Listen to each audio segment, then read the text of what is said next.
ہر وقت نیگیٹو کی منفی باتیں ہوتی ہیں نا کہ مسلمان ممالک کچھ نہیں کر رہے. عرب نے مل کے 3 دفعہ اسرائیل سے جنگ لڑی ہے, تینوں جنگوں میں شکست ہوئی ہے, اور وجہ شکست کی یہ ہے کہ پیچھے امریکہ سپورٹ کر رہا ہے.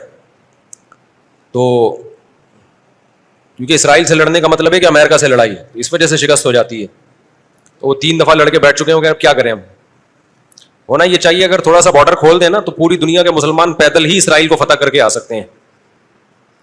اتنی بڑی تعداد میں مسلمان ہیں اور ان میں جانے کا جذبہ بھی ہے کہ تھوڑا سا بھی راستہ کھل جائے تو یہ پیدل ہی ہوتے ہوتے, اتنی بڑی تعداد ہے تو یہ 8-10 کروڑ تو ویسے ہی چلے جائیں گے. اسرائیل پہیاں فتح کر کے آ جائیں گے. لیکن بات یہ ہے کہ جانے نہیں دیتے, راستہ نہیں ہے.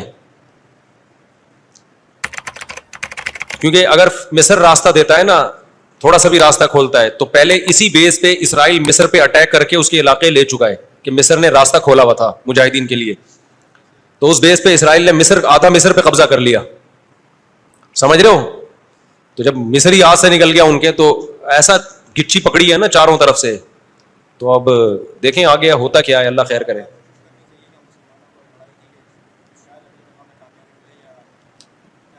دیکھو ایسی لڑائی جس سے اگلی دفعہ اس سے بھی جائیں, یہ تو کوئی بھی دنیا میں عقل مند اس کا مشورہ نہیں دے گا نا.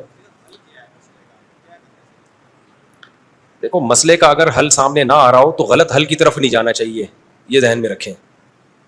ایک آدمی بندوق لے کے آپ کو کہہ رہا ہے جیب میں جو کچھ ہے نکال دو, آپ کہیں میں تو نہیں دوں گا لیکن مسئلے کا حل بتاؤ. تو ہم کہیں گے اگر تمہاری جیب میں میزائل پڑا ہوا ہے تو وہ مسئلے کا حل ہے, اگر وہ نہیں ہے تو موبائل پکڑا دو اور پتلی گلی سے نکل لو. تو ایسا کام کرنا جس سے لینے کے دینے پڑ جائیں وہ تو نہیں حل ہے نا. تو ایسے موقع پہ دعا ہے, اور کیا ہے, بد دعائیں ہیں, دشمن کے خلاف بد دعائیں ہیں.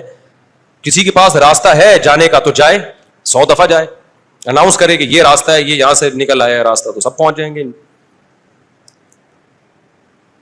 ایک چیز اصولی طور پہ یاد رکھیں, جو چیز اختیار میں ہے اس میں انسان کمی نہ کرے, جو اختیار میں نہیں ہے اس کے بارے میں سوچے نہیں.